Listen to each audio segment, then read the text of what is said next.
O que é consciência? Consciência é cognição? Não. A cognição é um dos aspectos da consciência. É um dos seus atributos, das suas qualidades. Consciência é aquilo que percebe. E este perceber se pode dar através do ver e do sentir. E também do interpretar. E é aí que entra isso que a gente chama de cognição. Mas veja que quando eu estou falando do ver, eu estou falando de um órgão do sentido específico, que é o olho.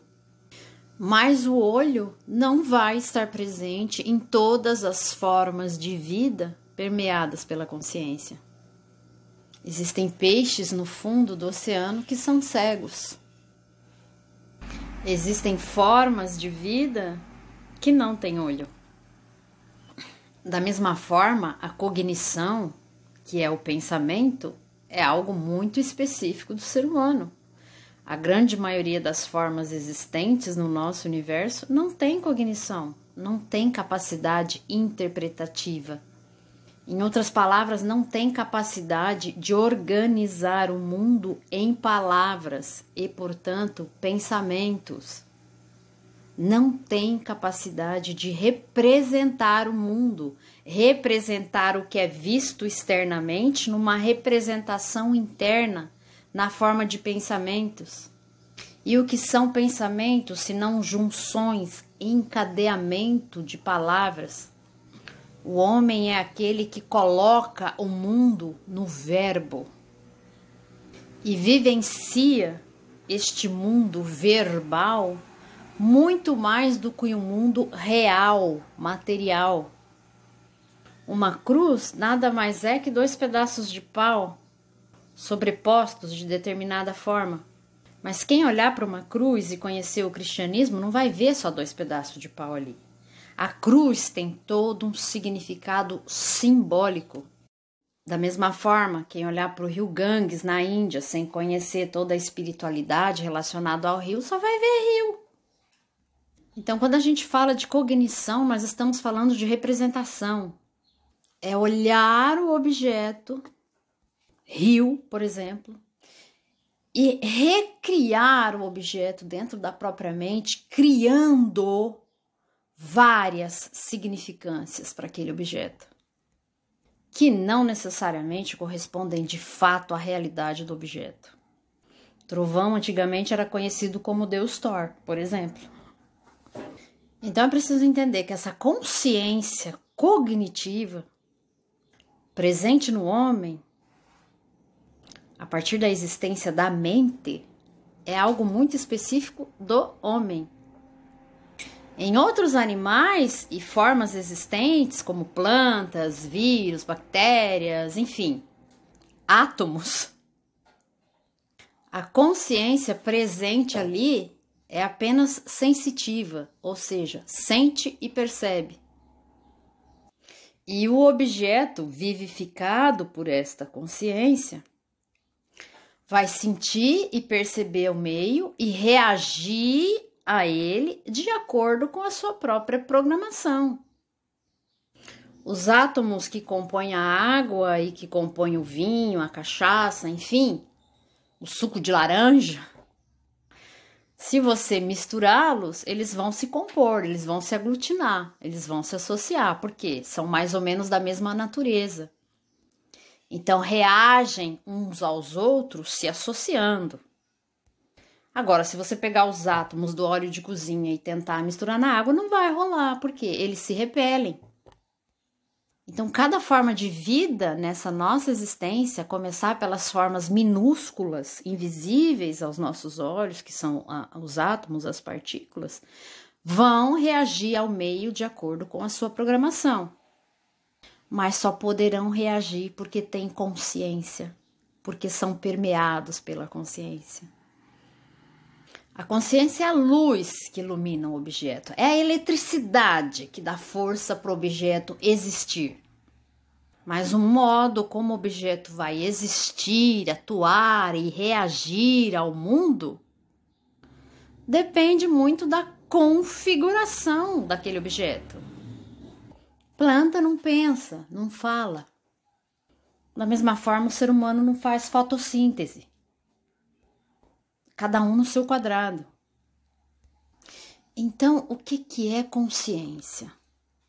Nas palavras do Vedanta, consciência é o substrato que dá existência a tudo. E esse substrato que dá existência a tudo, quando em contato com as formas existentes no mundo, vai dar a essas formas existência, vida. Mas cada forma vai existir de acordo com a sua própria programação. Então, no ser humano, o perceber, diferente da planta, que é um perceber de pura sensação, no ser humano o perceber vai se dar através do sentir, do ver e do interpretar o visto, que no budismo vai ser chamado do sexto órgão do sentido. A mente vai ser considerada um órgão de sentido, porque a interpretação também é um percebimento.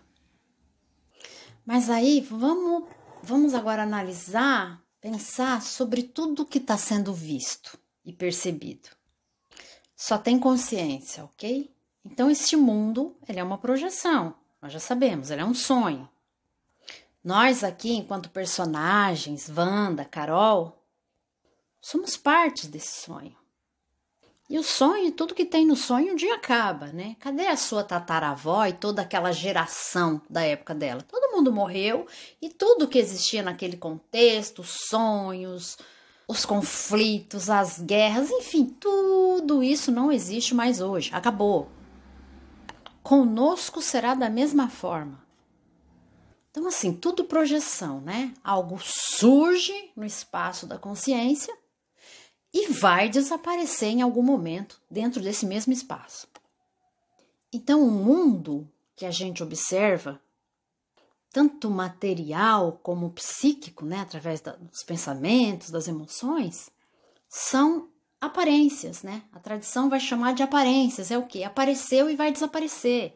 São manifestações da consciência, igualzinho o meu pé de rosa aqui, entendeu? A rosinha surgiu hoje, daqui 20, 30 dias ela desaparece, para nunca mais voltar.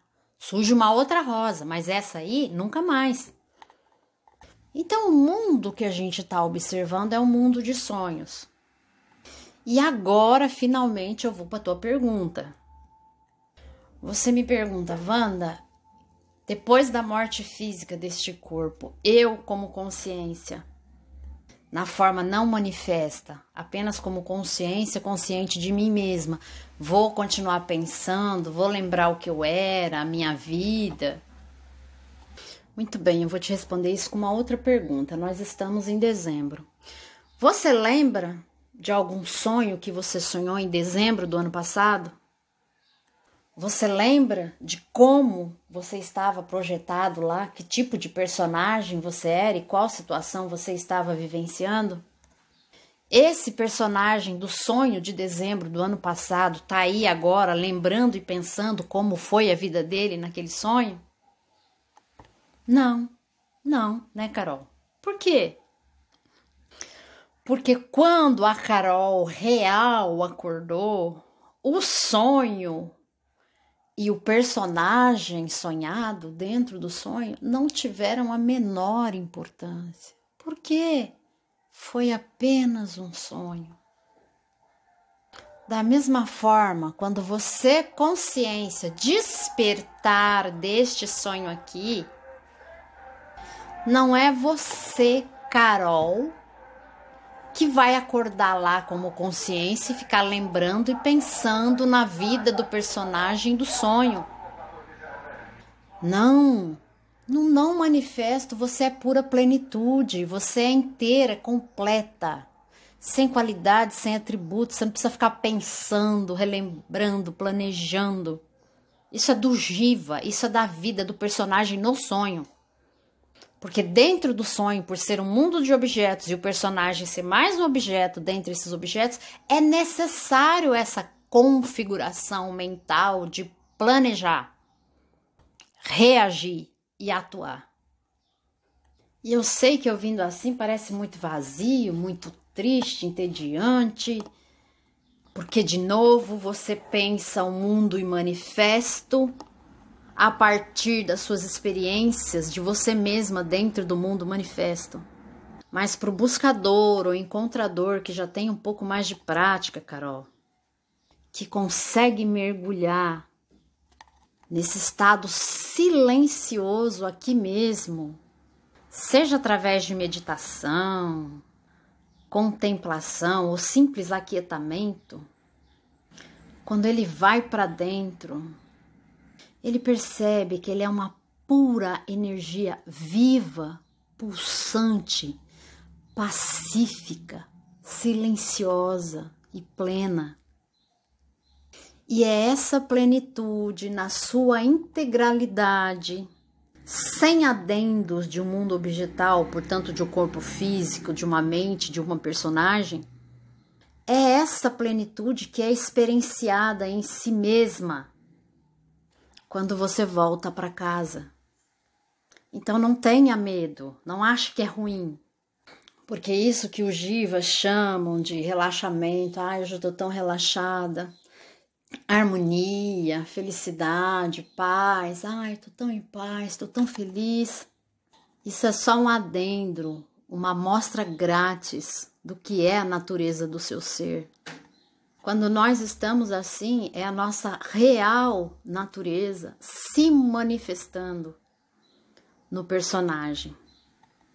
Então, se aqui de vez em quando você experimenta plenitude e se sente muito bem, imagine você num estado onde você é pura plenitude. Sacou?